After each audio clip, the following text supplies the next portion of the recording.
નમસ્કાર મિત્રો.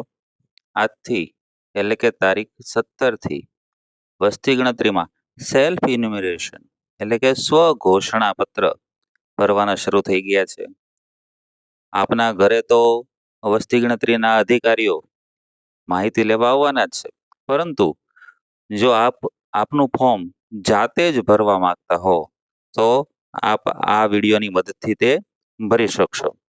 આપના મોબાઈલથી પણ આ ફોર્મ ભરી શકાશે. એમાં કોઈ મોટા ગેજેટની, લેપટોપ કે પીસીની કે એની કોઈની જરૂર પડવાની નથી. તો આપણે ચાલો જોઈએ. તો સૌપ્રથમ તો તમારા મોબાઈલની અંદર ગૂગલ ક્રોમ હશે, તે ક્રોમ તમારે ખોલવાનું છે. અને એ ક્રોમ ખોલ્યા પછી તમારે એમાં નવી ટેબની અંદર se.census આમાં જે ઉપર લખેલું આવે છે એ તમારે લખવાનું છે, એટલે તરત એ વેબસાઇટ ખુલી જશે. આ સેલ્ફ ઇન્યુમરેશનનું ફોર્મ ખુલી જશે. આ રીતનું ફોર્મ આવે છે. ઉપર લાઈનની અંદર લખેલું પણ બતાવે છે કે એક જ મોબાઈલનો ઉપયોગ કરવો. આ પોર્ટલની અંદર સવારના 6 વાગ્યાથી રાતના 12 વાગ્યા સુધી જ તમે ફોર્મ ભરી શકશો. એટલે રાત્રે 12 વાગ્યા પછી ફોર્મ ભરી શકાશે નહીં. ખાસ ધ્યાન રાખવાનું છે મિત્રો કે આ ફોર્મ ભરાઈ ગયા પછી તમને કોઈ પણ ઓટીપી આવશે નહીં. ફોર્મ ભરતી વખતે જે મોબાઈલ નાખ્યો હશે તેમાં જ ઓટીપી આવશે. અને ફોર્મ ભર્યા બાદ કોઈ પણ અધિકારીનો ફોન પણ તમારી ઉપર આવશે નહીં ઓટીપી માગે તેવો. એટલે આવા લોભામણા લોકો પણ આવ્યા છે કે જે તમારા બેંક એકાઉન્ટ ખાલી કરવા માટે થઈને કામ કરશે. તો કોઈને તમારે ઓટીપી શેર કરવાનો નથી. આ બાબત ખાસ ધ્યાન રાખજો. આ ફોર્મ ખુલશે આવી રીતના. એટલે અહીંયા તમારે સૌપ્રથમ તો તમારું સ્ટેટ, આપણે ગુજરાતના છીએ તો ગુજરાત સ્ટેટ પસંદ કરવાનું છે. નીચે જે કેપ્ચા આપેલો છે તે કેપ્ચા કોડ અહીંયા નાખવાનો છે. સ્મોલમાં હોય તો સ્મોલમાં, કેપિટલમાં હોય તો કેપિટલમાં. એ ખાસ ધ્યાન રાખી અને નાખવું. પછી નીચે પ્રોસીડ અને વેરીફાઈડ. અહીંયા લખેલું છે जनगणना 2027 के मकान सूचीकरण कार्य चरण के स्वगणना एसी पोर्टल में आपका स्वागत है. અને આગળ બધી માહિતી આપેલી છે. યોગ્ય માહિતી અને આમાં છેલ્લે જે કોડ આપે તે આપણે કોડ સાચવીને રાખવાનો છે. આ ફોર્મ ભરવા 15 થી 20 મિનિટનો સમય લાગશે એવી માહિતી આપણને આપેલી છે. આમાં લખેલું છે કે સેલ્ફ ઇન્યુમરેશન આઈડી એ ખાસ એસએમએસ અને ઈમેલ દ્વારા આપણને આપવામાં આવશે. એ સાચવીને રાખવાનો છે. એનો સ્ક્રીનશોટ લઈ લેવાનો છે અને ઘરે જ્યારે વસ્તી ગણતરી અધિકારી આપણા ઘરે આવે ત્યારે આપણે એને આપવાનો છે. એ વસ્તુ અહીંયા આગળ લખેલી છે. અંગ્રેજીમાં માહિતી અહીંયા આપેલી છે. હવે આપણે ઓકે દબાવીએ એટલે આપણું ગુજરાતનું આવી ગઈ માહિતી. હવે name of head of household એટલે કે આપણા ઘરના જે મુખ્ય વ્યક્તિ છે એ વ્યક્તિનું નામ આમાં આગળ લખવાનું છે. તો હું નામ લખી દઉં. જો આમાં સૂચના આવી કે please enter the name of the head of the household correctly once registered it can not be changed later. એટલે કે એક વખત નામ નાખ્યા પછી તેમાં આપણે કશો જ ફેરફાર કરી શકીશું નહીં. જે નામ નાખીએ તે સાચું નાખવાનું છે.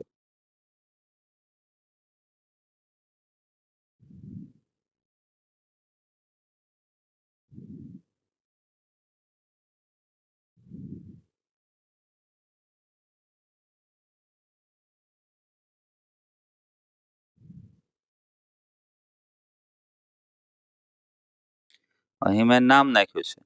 હવે હું મોબાઈલ નંબર નાખું છું.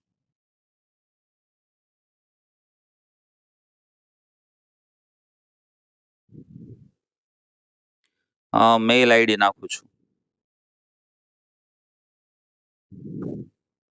અને આને વેરીફાઈ કરીએ આપણે.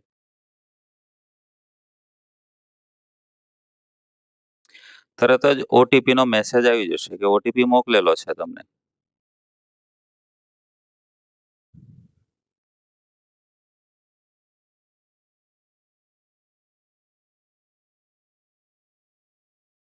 એ ઓટીપી આપણે દાખલ કરવાનો છે.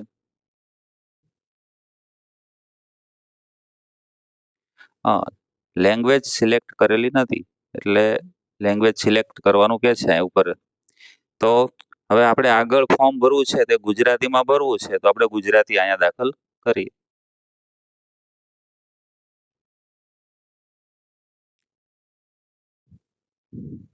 હવે આપણને બધી જ માહિતી ગુજરાતીમાં મળશે. જો આમાં બધી સૂચના આપેલી છે. પુષ્ટિ માટે સંબંધિત ગણતરીદારે તમારો ACID સોંપવા માટે નકશા પર તમારા ઘરનું સ્થળ ચિહ્નિત કરો. યોગ્ય રીતે લાલ રંગનું સ્થળ માર્કર તમારા ઘર પર અથવા તમારા ઘરની નજીક ખસેડો. જો માર્કર તમારા ઘર પર પહેલેથી જ છે તો પણ તેને થોડું ખસેડો અને તેને તમારા ઘર પર અથવા તમારા ઘરની નજીક ફરીથી લાવો. મોબાઈલ પર સ્વ ગણતરી સેલ્ફ ઇન્યુમરેશન માટે તમારા ઘર પર અથવા તમારા મકાનના ઘરની નજીક લાલ સ્થળ માર્કર ખસેડવા માટે 2 આંગળીઓનો ઉપયોગ કરો. જો તમે નકશા પર ચોક્કસ ઘરનું સરનામું ન મળે તો પણ તે યોગ્ય છે. હવે અહીંયા જિલ્લો રાજ્ય તો આપણે નાખેલું હતું ગુજરાત, જિલ્લો છે તો એ આપણે નાખવાનો છે. ત્યારબાદ આપણા શહેરનો પિનકોડ,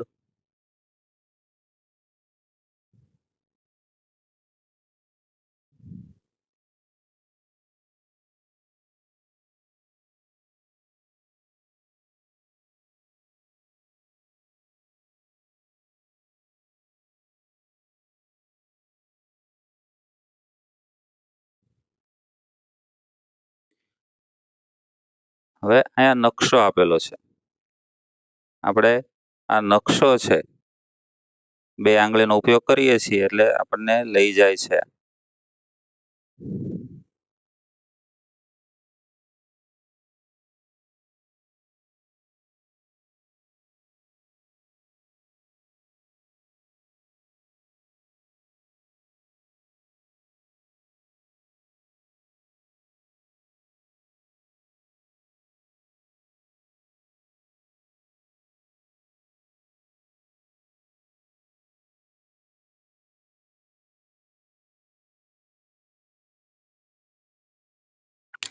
બે આંગળીથી ક્લિક કરશું તો જ એરો આગળ ચાલે છે, નકર એરો આગળ ચાલતો નથી. નકશાની અંદર ઘર જૂના હોઈ શકે છે.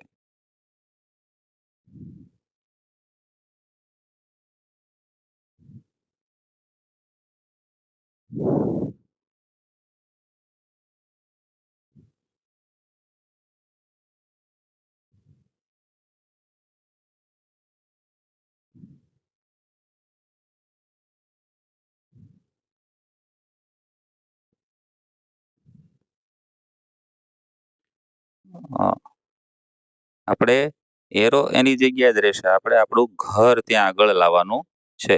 હવે મારા ઘર ઉપર હું લઈ આવ્યો છું યોગ્ય જગ્યાએ એરો. એટલે હવે અમારે સ્થળની પુષ્ટિ કરવી છે.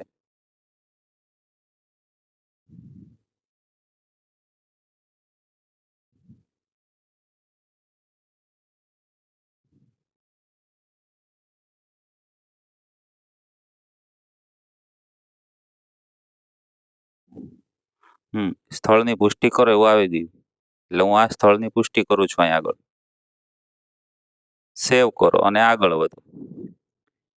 હવે અહીંયા આપણને આ ઘરનું સરનામું ને તે બધું બતાવે છે.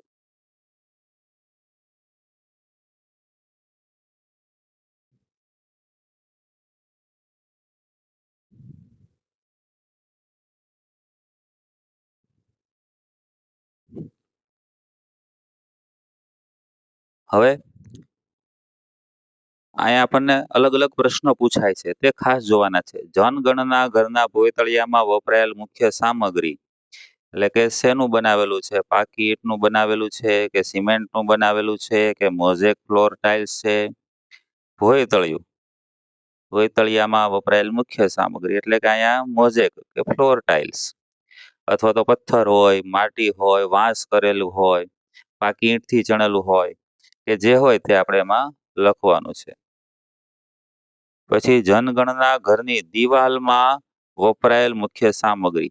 દિવાલ શેની બનાવેલી છે? તો પાકી ઈંટની બનાવેલી છે, કોન્ક્રીટની બનાવેલી છે અથવા તો ગારાની બનાવેલી છે. પછી જનગણના ઘરની છતમાં વપરાયેલ સામગ્રી.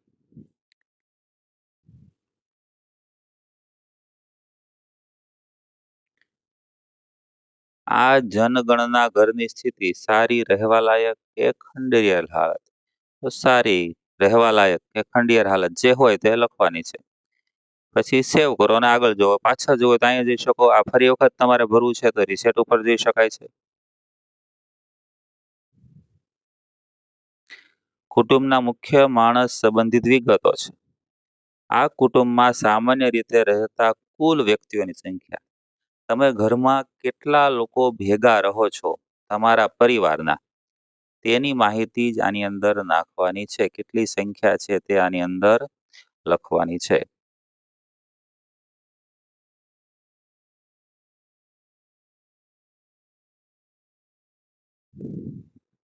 મારા ઘરમાં અમે 12 જણા રહીએ છીએ સાથે. એક જ રસોડામાં જમીએ છીએ અને એક જ ઘરમાં રહીએ છીએ. તો 12 જણ લખ્યા. તમારા ઘરમાં જેટલા જણ રહેતા હોય તેટલા તમારે લખવાના છે. હવે નામ અહીંયા લખવાનું છે. મુખ્ય વ્યક્તિનું નામ પસંદ કરેલી. તો આપણે નામ લખવું છે તો આપણે આપણી ભાષામાં નામ લખવાનું છે.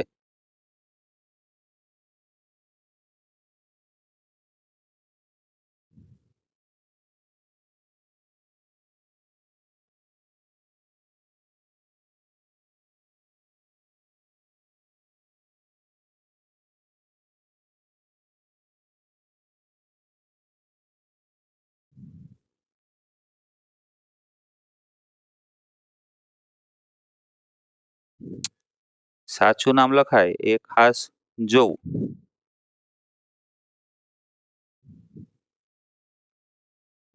કુટુંબના મુખ્ય માણસની જાતિ. હવે અહીંયા અનુસૂચિત જાતિ, અનુસૂચિત જનજાતિ કે અન્ય, તમારે કઈ યાદીમાં છે જોવું હોય તો ક્લિક કરીને એમાં જોઈ શકો છો.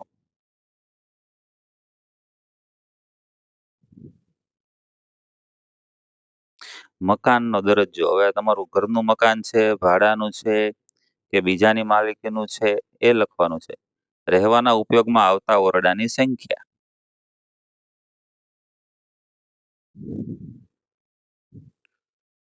આ કુટુંબમાં રહેતા પરિણીત દંપતીઓની સંખ્યા. કેટલા દંપતીઓ પરિણીત છે?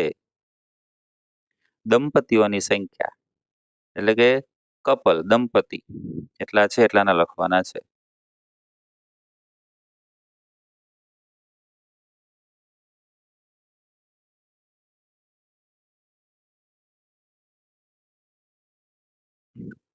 હવે પીવાના પાણીનો મુખ્ય સ્ત્રોત.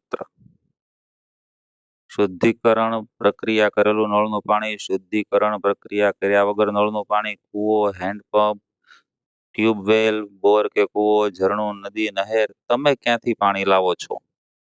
તો નળથી આવતું હોય તો નળનું પાણી તમે શુદ્ધ કરીને પીતા હોય તો તે એ સીધું જ માટલામાં નાખીને ઉપયોગ કરતા હોય તો બીજો ઓપ્શન, કૂવાનું પીતા હોય તો એ. આવી રીતના તમે જેવી રીતના પાણી લેતા હોય તે લખવાનું છે. પીવાના પાણીના સ્ત્રોતની ઉપલબ્ધતાનું અંતર ક્યાંથી મળે છે? પરિસરમાં. તમારા ઘરમાં જો નળથી આવતું હોય તો પરિસરમાં, બહારથી લાવતા હોય તો દૂરથી. પ્રકાશનો મુખ્ય સ્ત્રોત. વીજળી, કેરોસીન, સૌર ઉર્જા. તમે જેવી રીતના ઉપયોગ કરતા હોય. શૌચાલયનો ઉપયોગ.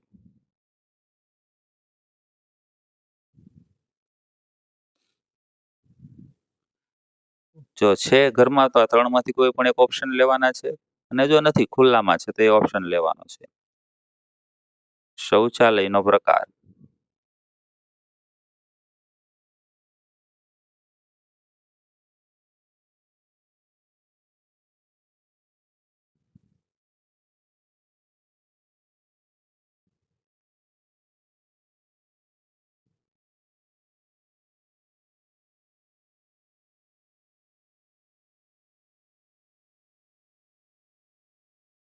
ઉપર છે એક ખાડા પદ્ધતિ, બે ખાડાવાળી પદ્ધતિ. જેવી રીતનું શૌચાલયમાં તમારે એનું તમે બનાવેલું છે એ તમારે લખવાનું છે.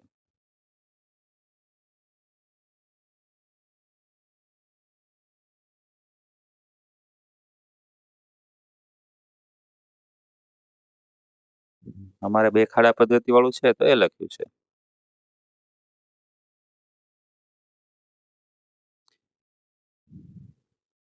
ગંદા પાણીનો નિકાલ.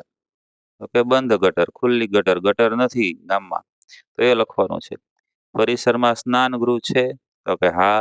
છત વગરનું છે કે નથી? રસોડામાં કેવી વ્યવસ્થા છે? એલપીજી કે પાઇપ નેચરલ ગેસ લાઈન છે પાઇપ દ્વારા, તો એ લખવાનું છે. જો નથી તો એ લખવાનું છે. ઘરની અંદર રસોઈ થાય છે પણ રસોડામાં નહીં. રસોડું નથી, ઘરની અંદર રસોઈ થાય છે પણ ફળિયામાં થાય છે, તો એ લખવાનું છે. ખુલ્લામાં ઘરની બહાર રસોઈ થાય છે, એ રસોઈ નથી થતી. ઘણી વખત અમુક ઘરમાં રસોઈ ન થતી, તો એ લખવાનું છે. રસોઈ માટે ઉપયોગમાં લેવાતું મુખ્ય ઈંધણ, કયા તમે ઈંધણનો ઉપયોગ કરો છો, એ લખવાનું છે. એને સેવ આપી દો. કુટુંબ પાસેની અસ્કયામતો એટલે કે તમારી પાસેની વસ્તુઓ કેટલી ઉપલબ્ધ છે તેનું. રેડિયો ટ્રાન્ઝિસ્ટર છે તો હોય તો એ લખવાનું છે. અત્યારે ઉપયોગમાં નથી એટલે મોટા ભાગના ઘરે નહીં હોય, પણ એમાં મોબાઈલ કે સ્માર્ટફોન પર રેડિયો હોય છે. કોઈ પણ પ્રકારનો મોબાઈલ તમારી પાસે હશે તો એમાં રેડિયો હોય છે. ટેલિવિઝન છે ઘરે કે નથી?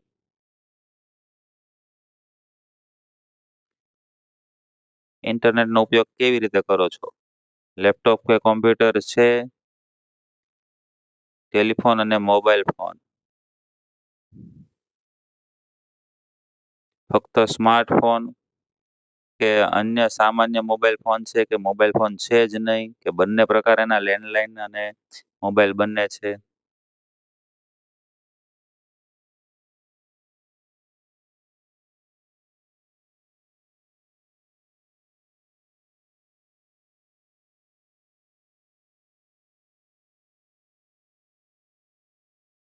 આમાંથી જે જે સાધનો તમારી પાસે હોય તે લખવાની છે.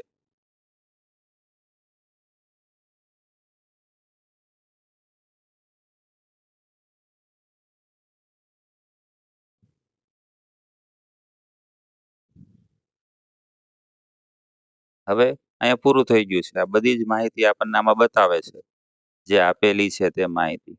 હવે આ ચેક કરી લેવાની છે કે આમાં કશી ભૂલ છે નહીં. જો ભૂલ હોય તો સુધારી શકાશે.